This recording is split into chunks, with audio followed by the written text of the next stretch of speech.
এবং আপনার দেহ দেখাচ্ছেন মানুষকে এবং আপনার খারাপ খারাপ কথা বলছেন। আমি আমার হুয়া দেখাইছি, আপনি দেখছেন, গন্ধ পাইছেন। বেশ কিছুদিন আগে ভাইরাল হয়েছিল ক্রিম আপার বাচ্চাকে অতিরিক্ত শাসন করার ভিডিও। তার এই কর্মকাণ্ড নিয়ে যে বিভিন্ন প্ল্যাটফর্মে কথা হচ্ছে, এটি চোখ এড়ায়নি ক্রিম আপার। আমি কিন্তু খুবই একদম বুদ্ধিমান একজন মহিলা। তিনি ইনস্ট্যান্ট এসে ভিডিও করেছিলেন সেই সব ভিডিও সম্পর্কে, যেখানে দেখতে পাওয়া গিয়েছিল তার হাজবেন্ড এবং তার ছেলে বলছে যে তার মা কখনোই তাদের সাথে অতিরিক্ত শাসনের কিছু করেন না। সেই ঘটনার উপর ভিত্তি করেই নেওয়া হয়েছিল ক্রিম আপার একটি ইন্টারভিউ। আপনার মেয়েকে যেভাবে আপনি এভাবে সামাজিক যোগাযোগ মাধ্যমে আপনি লাঞ্ছিত করতে পারেন না।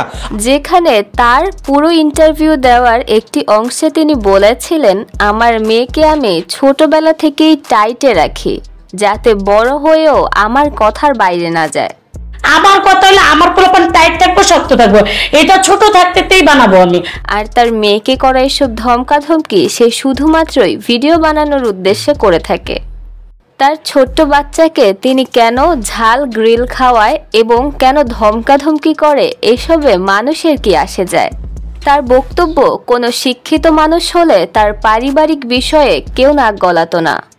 আপনারা আমাকে যেসব কথা কমেন্টে বলেন, এসব কথা কোনো জ্ঞানীমানী মানুষ বলতে পারে না। কিন্তু পারিবারিক বিষয় তো ততক্ষণই পারিবারিক থাকে যতক্ষণ সেটা পরিবারের মধ্যে রাখা হয়। তখন সেটা মানুষের ভালো লাগলে তো ভালোই বলবে এবং খারাপ লাগলেও খারাপই বলবে। তবে মানুষ কেন তাকে নিয়ে আজে বাজে বলবে, সেটা মানতে নারাজ আমাদের ক্রিম আপা। তবে যাই হোক, তার ভিডিও বানানোর উদ্দেশ্য হোক কিংবা যাই হোক, তার বাচ্চাকে অতিরিক্ত শাসনের বিষয়টি যে কেউ পছন্দ করেনি, সেটি বোধগম্য হয়েছে ক্রিম আপার।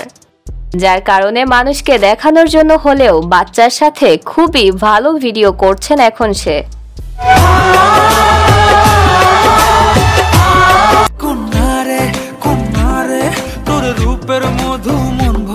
তার পরিবর্তন দেখে মনে হলো, দাগ থেকে যদি ভালো কিছু হয় তবে তো দাগই ভালো।